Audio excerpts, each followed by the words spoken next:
from there, it's every morning call, every subi, of course. We get the call. Halal wake-up call. Well, you can say that. So it's good morning, how are you? How are you doing? Wake up, it's prayer time. And it's how many years down the line, I still get the call. Please just understand with her. Yeah. That is a husband, especially for someone that has maybe lived with him alone for a while, and then you're coming in as the second wife. Now she needs to share it. Beyond the other woman, for men themselves, like, I think that sometimes they are the ones who even completely scatter everything. There's a part of me who feels that men who are in polygamous marriages thrive on chaos. Yeah.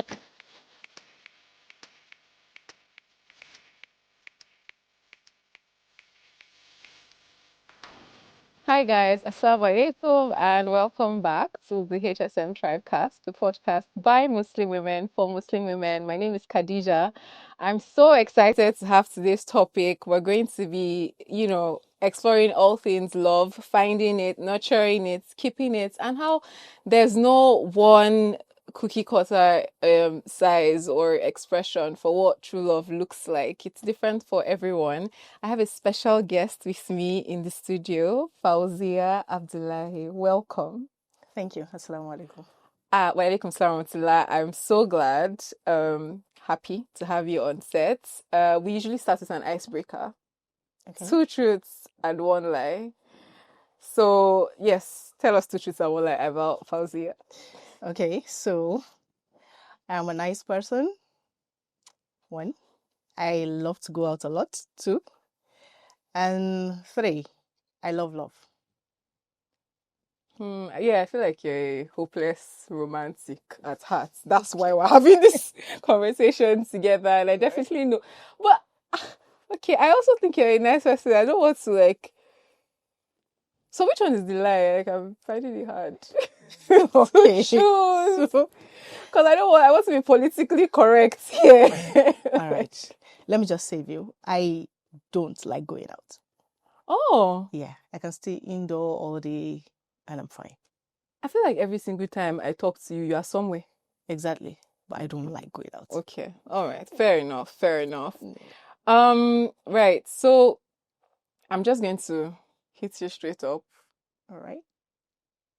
Tell me about your first love. Hmm. Do you remember your first love? I feel like everybody remembers their first love, right? Yeah, and some are fortunate to be married to their first love. Oh, So that's a love you don't forget. yeah. Okay. So, So my first love, okay, that's some 19, 20 years ago. oh, Yeah, we met at a wedding. Coincidentally, a wedding I wasn't supposed to play an active role in. He wasn't supposed to play an active role in. And then it so happened that the MC was missing. The cake decorator was also not there. So I was asked to stand in the role for the cake person and he stood for the MC. interesting. Yeah, and then we had to work together. And after the event, I was like, that's it. Nice working with you. And then we're gone. But after the event, I noticed that he was trying to get my number while someone else was trying to get his number. Yeah, What so kind of love triangle? exactly. What's going on? Yeah, but then I didn't notice because I was still a bit naive. I didn't really know what was playing there. So I went round, he gave me his number, and then I finished getting ready to just pack up for the day and go. And then he came, oh, where's my number? And I realized, okay, I didn't save the number. I actually did not even type out the number while he was calling it. So he said, okay, But know for your me time. hard to get. Not really. You just didn't. Okay. Not really. I just didn't. Like I said, I wasn't out for love. I wasn't even out for relationship. So I was there wondering, why do I need his number? Yeah. But then, okay, he insisted. He imputed the number himself on my phone, ignoring the lady requesting for his number. Oh my God. And I was there and I was like, oh, so are you leaving this place? Because it's a village. And I said, okay, maybe tomorrow I'll be on my way. I'm like, oh, we can wait for you to pack up and we'll take you. I was okay, that's nice. They took me in their car and it was all good. From there, it's every morning call, every subi, of course. We get the call. Halal, We halal wake up call. well, you can say that. So it's good morning, how are you? How are you doing? Wake up, it's prayer time. And it's how many years down the line I still get the call when he's not home with me. Oh my God. it's Okay. No, it's just clicking. so it's not an issue of what most boys do nowadays just to get you, and then when they get Yeah, you, because that's the everything scope. change. It's time to pray.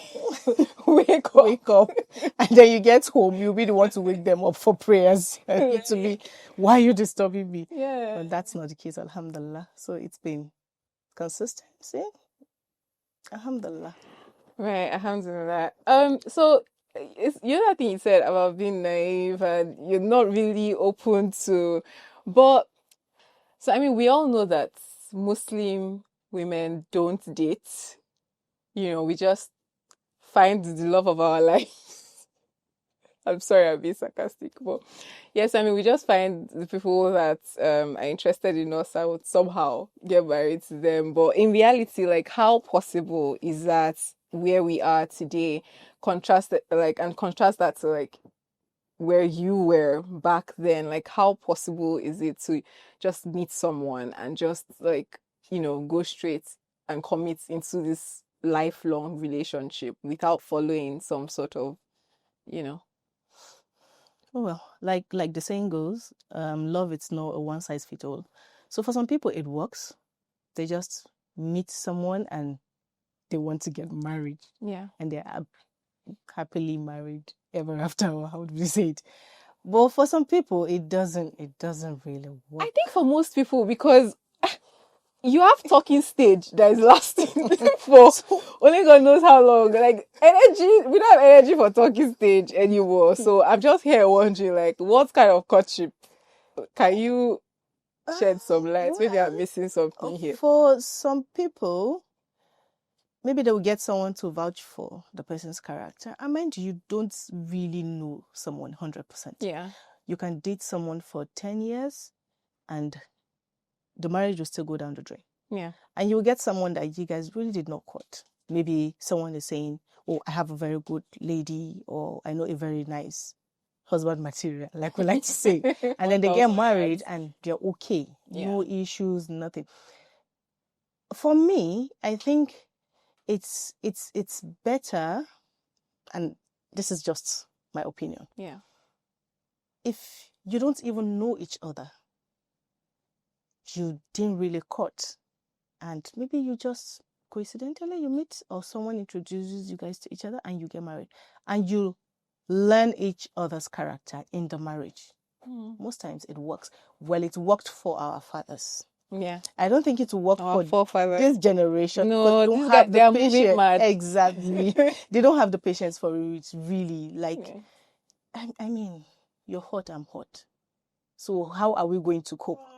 That is what is really happening now. So whatever works, really. I can't say, oh, this is how it should be. You should court before getting married, or no, you don't need to court before getting married. So whatever works.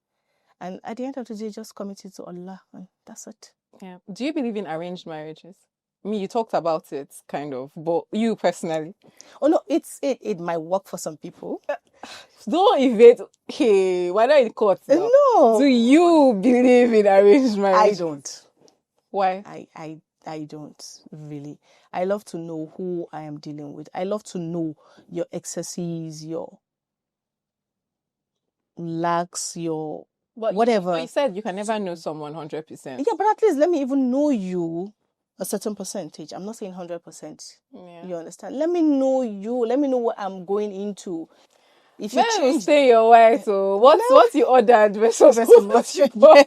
I understand. But it's better than not knowing what to expect. Going blind. Yes, going in blind. I'm not for that. Yes. Okay.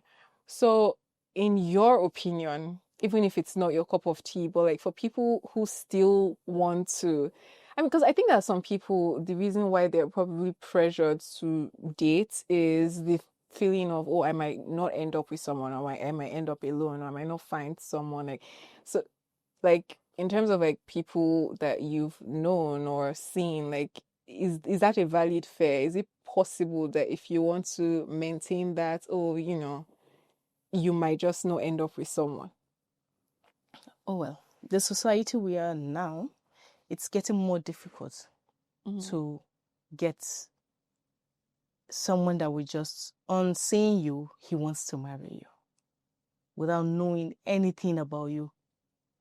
Nothing has joined you people together. He's just seeing you for the first time, and then it's. I mean, it by starts from attraction. Yeah, so you're attracted. You can easily get attracted to trash, and then over time you realize, Oh my God. oh, this person is trashy. I don't want this person as my wife. But then if there's no time to discover that, you're attracted to the trash, you marry the trash, and then it becomes an issue. That is the end of the marriage. Yeah, okay. So Garbage in, garbage out. exactly. as they say. So for some people, they want to know you. Courting, sorry. Courting does not mean you do the conventional one that everybody knows. You guys maybe I mean, because like get together, truly, like something. because like Islamic courtship is no holding hands. Exactly. No, I mean you still have to lower your gaze and all that, and there's a very very like keen what's it called, reliance on like avoiding situations that give the opportunity for fitna. So like being in public or like being with mutual people and all that. But yeah, I get the feeling that the younger generation just thinks all of this stuff is out of date now. But the truth is, when you're talking about faith and all that, we come from the standpoint that it's like everything that's laid down in the Sharia, in the Quran or the Sunnah or whatever, is something that like stays through time, regardless of where we find ourselves. So, I mean, what's your honest opinion on people who think that we have to move with the times? So I think when you look at the, what will I say now? When Islam says do this, if you do your research really, you realize that at the end of the day, it's for your own good. Yeah. So when it's saying, okay, don't be alone with someone you're not married to, at least let there be a third party, be in public, don't hold hands. That's just to avoid temptations. If we stick to that, you will never hear a case of unwanted pregnancy or having to do abortion or having to, drop a child for the orphanage or something. All of that will be, the society will be clean, really. So at the end of the day, you realize that Islam is just safeguarding you. It's you. You're not doing it. Yeah, you're doing it because of Allah, but you're not doing it for Allah's sake. Yeah. It's for your own sake. Yeah. So I'm all for it, really. So I hear you, but also, like I said, let's be real. That's how it ought to be. Yeah. Versus how it is. Right? So, for someone who's already going down the path of, what is not necessarily ideal or within the bounds of Islamic courtship, like how, I guess my question is like, how do you kind of like come back from that when you've already started a certain way? Like, I think we're being very hypocritical if we believe that, everybody is just all, there keeping hands. This thing that's trending when you do the halal handshake, or is it the halal hug after the nikah? And apparently that's the first time that you're touching this guy. Okay. And for a lot of people, it's true. Right. It's yes, for some people it's true. They've actually been able to do that, but more often than not, it's like it's really really hard, and I think that's why it's even more rewarding for people who have been able to persevere within just how hard it gets every single day. But like, what do you think is the best way for people who are kind of like already in that situation, who are possibly even already like in the whole fit now? Like, how do you come back to what is right if we're being practical? Yeah, so Like they said, oh, not like they said, like we know, Allah is Ghafur Rahim. Yeah. So you can always come back to Him, no matter how far you've gone. Hmm. It's really not easy, in all fairness. Islam says don't do this. And you find yourself in a society that the only way to survive is to do it. Okay, so let me tell you this. I know a lady that she wants to do it right. Hmm. Okay, so hers is even so much so that someone is trying to introduce somebody to her. And okay, you don't want to meet him before he maybe states his intention or something. And okay, he wants to know you. I mean, let me even see the face because she uses niqab. Let me see the face or let's talk. So she suggested, okay, let's exchange mails. We'll talk via mail. And you copy my brother As the wali. in the mail. And you know, it's not like the guy has bad intention but he just got put off. Like, I mean, I'm trying to marry you. Why should we do all this? Okay, my brother needs to be copied in the mail. The next thing, okay, your father will come into the mail and do you know what? Do you know what I just remembered? I'm sorry I'm laughing because to be honest though, there's really nothing wrong with that. Okay. For someone who says that they're ready to marry you, like what's there? And be plain in your emails. It cannot be being too emotional. But even if she wears the niqab, I do know that in terms of like even in Islamic courtship, like you can look at the face of the person that you want to get married to because there must be attraction. Exactly. Right? Yeah. And then what just came to my mind is so on these dating apps, don't ask me how I know. All right. But you know, on the Muslim matchmaking apps, so in terms of like trying to ensure that things are very halal and all that, so like you can be chatting with someone, right, and then you have the option to have a third party, that's your wali, receive copies of the chat messages that you're having. So when you're looking about emails and copying the brother, that's what came to my mind, and I'm like, oh my goodness. So I guess it's supposed to act like some sort of checks and balances, but it's a valid fear in terms of will I grow old and be a spinster and nobody will be interested in me. I think it's, as you already said, it's just a thing of if you're very strong in your convictions of, you know, this is how I'm going to do my thing, then trust that Allah will provide someone for you who also values that decision that you've made and sees why it's relevant. And so for those of them, not us, for those of them that are out there, you will find the people that also match you or whatever wavelength that you're at, right? Yeah. So for you, I mean, you spoke about your first love earlier, and how long did it take between this person, you know, finally catching your attention and you? Because I don't want to preempt you, but how long really was this courtship? Oh, okay. Like I said, it's good for those that want to follow the rulings of Islam. And for us that we did not follow it, Allah is Allah forgiving. forgive. He's Ghafur. Thank you. So in my case, it was a little of family issues. Oh, you can't marry him, or you can't marry her, and why? Okay, so it's an issue of me being too young to go into polygamy. He was married. Yeah, he was married. So we're on that for like 8 years before eventually we got married. That's two presidents. There were two presidential terms. Your courtship lasted two presidential terms. Yeah. People had probably like gotten married and had children that were about to be teenagers. Oh my goodness. Oh my goodness. So, but what was it for you at that like instant where you found out or you knew that he was married? Did you personally have any fears or any like reservations about going into that relationship, or was it just a thing of external influences? No. I had my reservation, in all fairness. I didn't want, of course, I didn't, like I said, I wasn't even in the space for a relationship.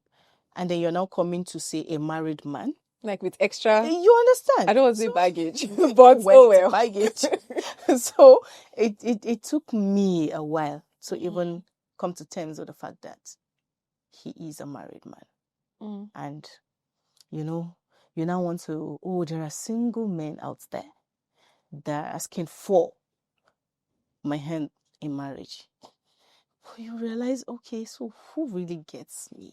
Who do I want to spend forever with? Because at the end of the day, it's not about him being single or him being married. It's who is it? Who does it for you? Yeah.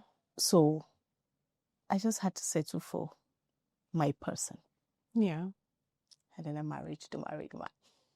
So just going back to that point about the reaction from family or friends or whoever, like, I can imagine what it felt like, you yourself already having doubts and then just getting that kind of pushback. Was there anything particularly that really, hurt you or like stuck out for you in terms of that negative reaction? Well, I won't say hurt me in particular, but I can say it surprised me when my Muslim friends are the ones telling me, why do you want to marry a married man? Oh, he's nice, he's everything, but he's married. Like, him being married was now like a sin. Like, do you get, he's Muslim, he has a good character, he can care for you, whatever, but he's married. Is the disqualifying factor. So, what people you expect to understand the situation are the ones really against it. But I think I can understand, maybe because of the society. You see how it plays out in our society. Yeah. Polygamy is not really, like, some people don't get the best of it. So you can, because of the way it plays out in the society, people see that polygamy is not really good for some people, and that's the one They hold on to. They don't see the exactly, because the truth of it is, those that are really having the best of it, they don't come out to talk about it. Yeah. It's just the ones that have experienced the bad side of it that talk. Yeah. So what did it take for you to like block out all that noise and be like, oh well, yeah, this is who I want to be with, and that I'm going to go ahead? Self-conviction. And that's, for me, that's the major thing. If you are convinced that this is what you want, no matter what people say, really.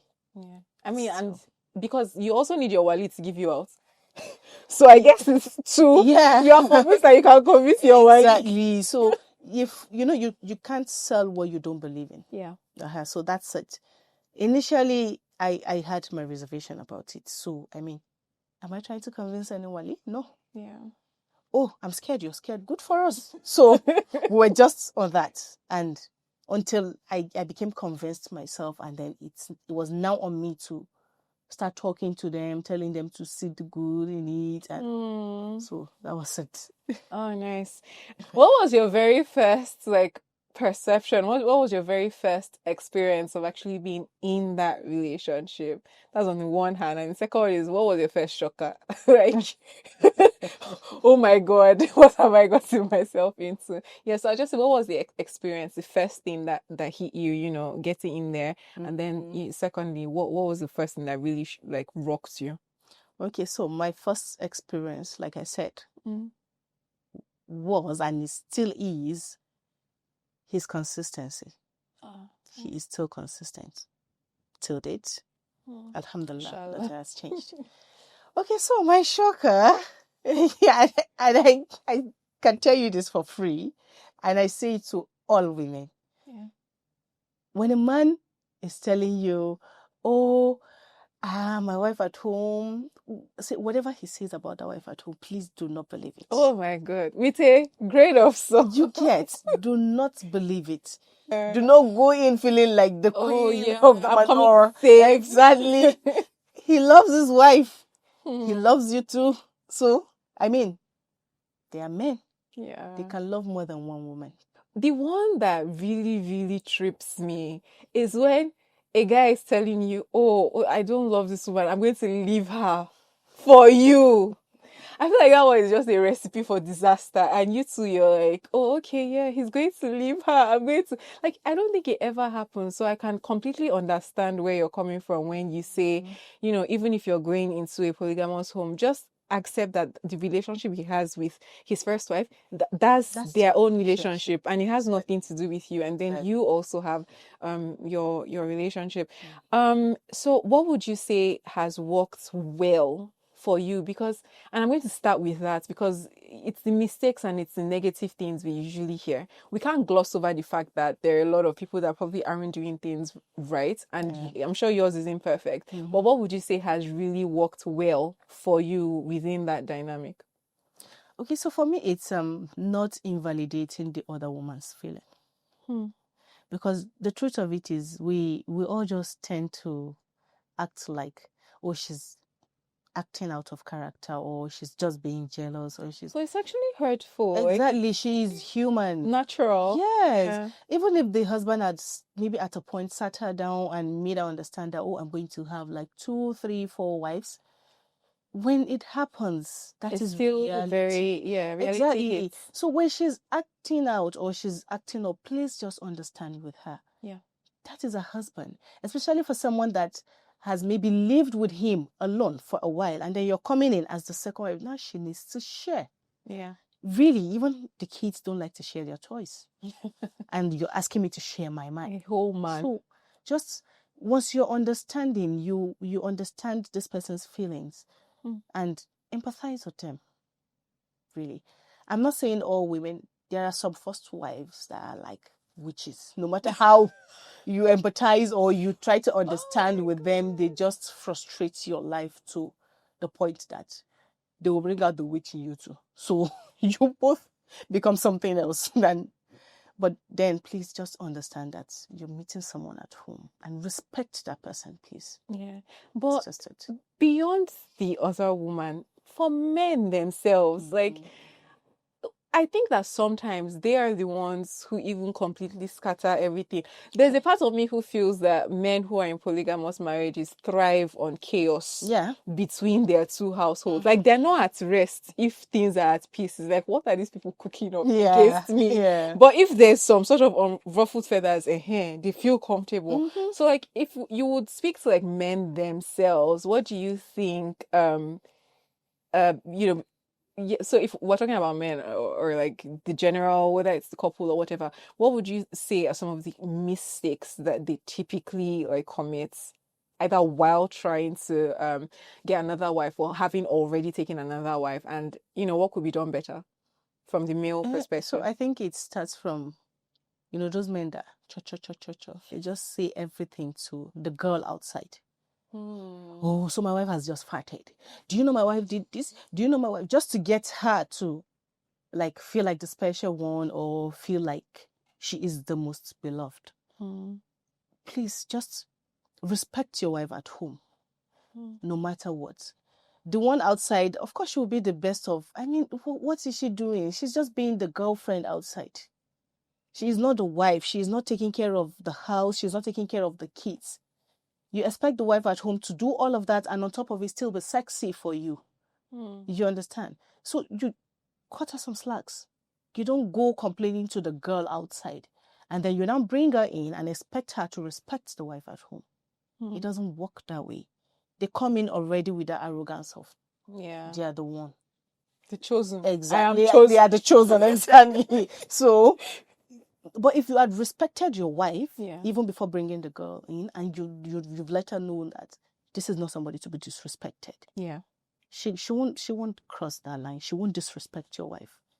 So you will have a peaceful home. And for those that thrive on, oh, my wives are fighting, I'm happy, and all of that. I mean, what do you get?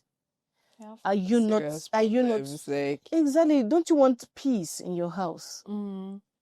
And I think if I could also try to see it from this perspective of some wives, it's it goes back to that conversation we were having about our interpretation or misinterpretation now of what courtship entails.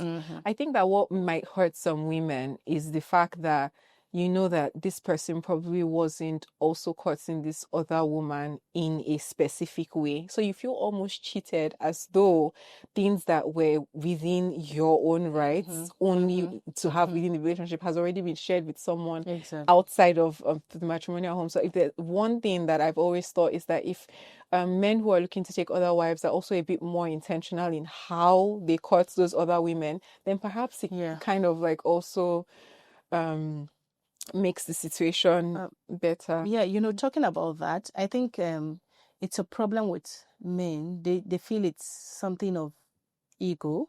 They don't need to tell their wife that I want to take a second wife or I intend to take a second wife, and then you just spring the surprise on her. I mean, if you have an overthinker, she's already thinking, oh, maybe he's been courting her since he got married to me, or since, she's already thinking what is and what isn't and all of that. But if you had been transparent from onset, oh, I intend taking a second wife, they feel they're taking permission. You're not taking permission from the wife. Yeah, You're but it's just respecting. mutual respect. Exactly. It's just mutual respect. But then again, I understand some women, when you do that, oh, over my dead body, this is, and then they go about you're going to be my prayer. Exactly. And then they go about saying, oh, he dares not take another wife without my consent. He doesn't need your consent. He's only informing you, and it's out of respect. Yeah. So when you're being respected, dish it out too. Show the man that, okay, this respect is reciprocal. Yeah. So that's it for me.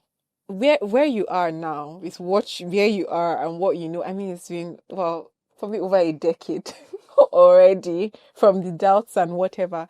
But knowing what you know now and being where you are right now, like, what would be your sort of, I don't want to call it advice, but if you could like talk back to Fauziyyah of how many years ago, who was just getting into this with all that you have learned, what do you think you would tell that Fauziyyah, and what would you wish for her to do differently? I wouldn't wish for her to do anything differently, because like I said, it's self-conviction. Yeah, and it takes a very high level of to be like, no, I wouldn't do anything Exactly. differently. If you're not convinced that is what you want, I assure you, it's not going to work. It's having that conviction that, okay, this is what I want. And then you go into it prepared for it.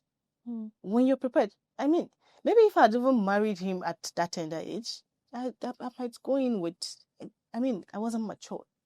Yeah. And then I'm going into that. No, I'm sure it wouldn't have worked. So I went in with all the maturity, with all the readiness. And so whatever it is for the young ones out there, be sure that is what you want. If it is what you want, I can assure you will fight to keep it. That's just it. Right. So, I mean, listening to you talk, mashallah, but we also know that there are couples who probably aren't having it that good. They're in polygamy and it's probably tug of war every day, one battle or the other. So I mean, either from experiences of other people that you know or whatever, there are situations where it goes wrong, and what do you think causes polygyny to go wrong?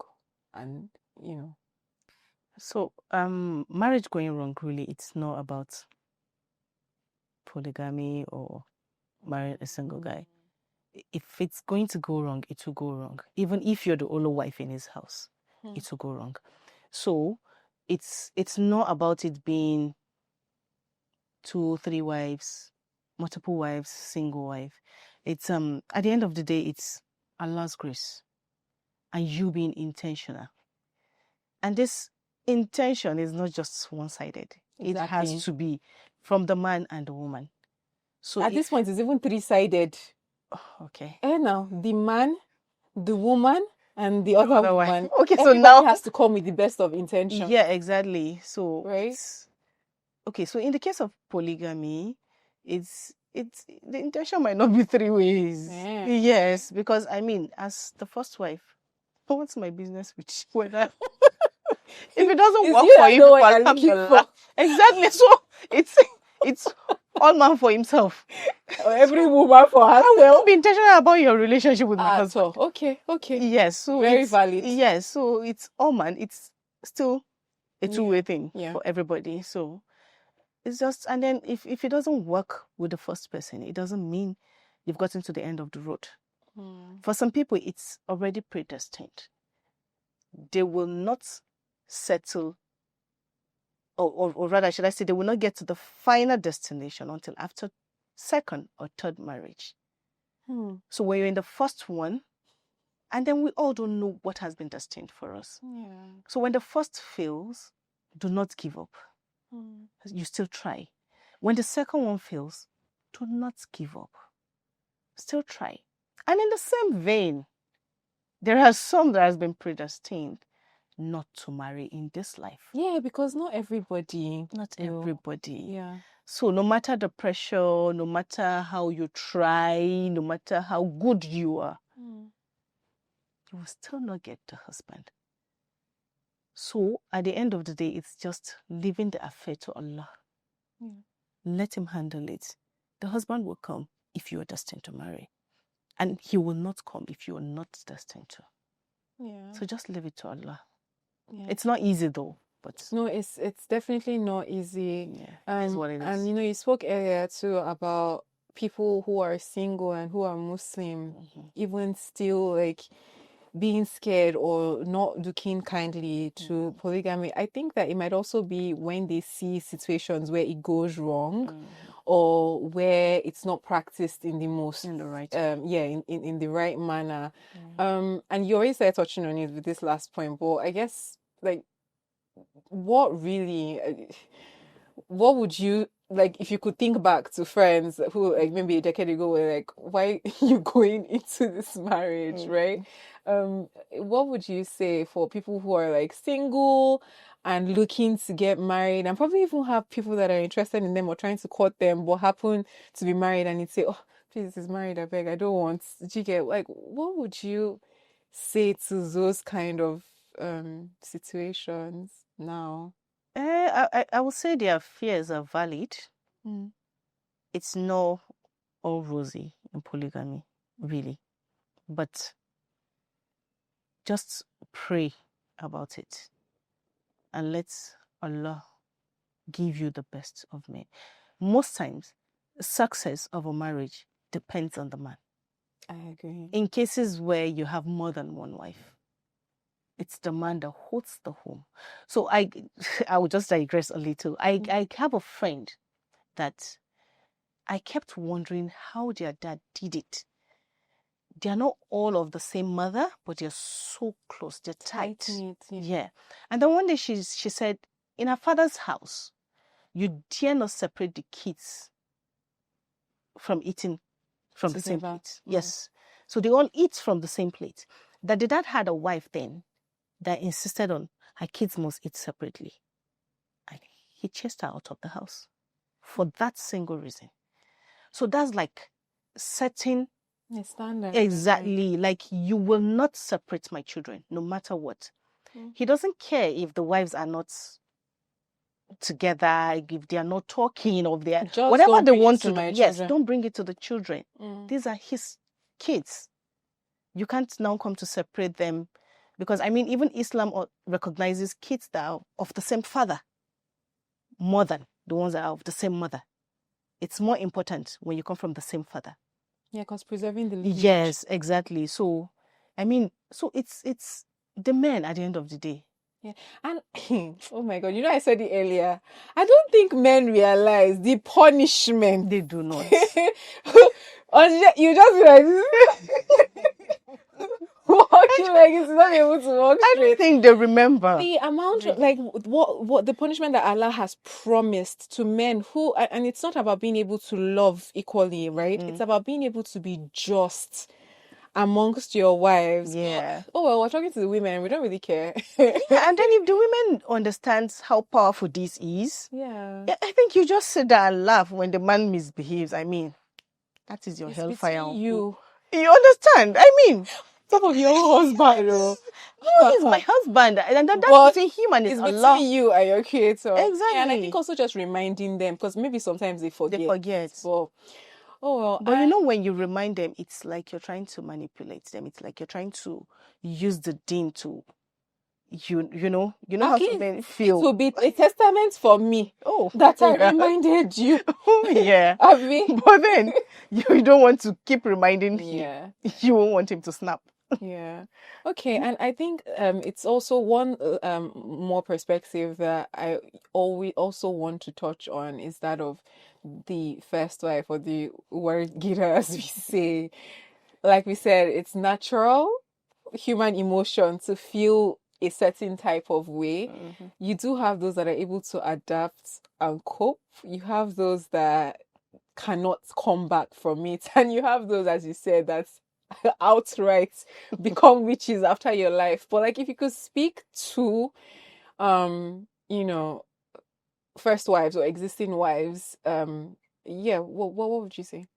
They should stop believing that, oh, she snatched my husband. Oh, she has come to marry my husband. Auntie, you only married a husband before her. It's your husband. It's As much our as I husband. mean, you are just marrying my that you husband were before first. me. You were first. He's our husband. So chill. When you have that mindset of, she came to marry my husband or she's snatching my husband, that's where the problem is. So leave it. You guys are wives. And that is a fantastic point, I think, to wrap this up. Oh my goodness. Like this was a fire conversation. Thank you so much, Fauziyyah. Like, Thank you. yeah, I'm really glad that we got to do this. Thank you for having me. And that's it, guys. To the wives, to the co-wives, both existing and prospective, that don't yet know, you've heard it, is our husband. You just, you're keeping him in trust at the moment. So, like, share, subscribe, send this to someone who you think will benefit from it, someone who's going through this right now, either expecting an incoming wife or about to join a house with an existing wife. I hope you all benefit something from this. Until next time, enjoy life, love, and faith on your terms. Assalamu alaikum.